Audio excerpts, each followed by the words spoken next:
You love wildlife, but when animals get in the rubbish, chew up the garden and cause you and your pet stress, you've got to stop them. But animal traps are inhumane and Don't you just hate it when stray animals make a mess of your yard? You don't want to hurt them, but you still don't want them around.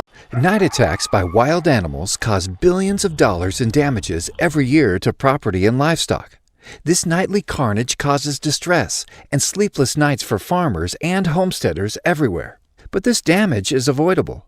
In this video, we show you how to protect your property and investments from night attacks.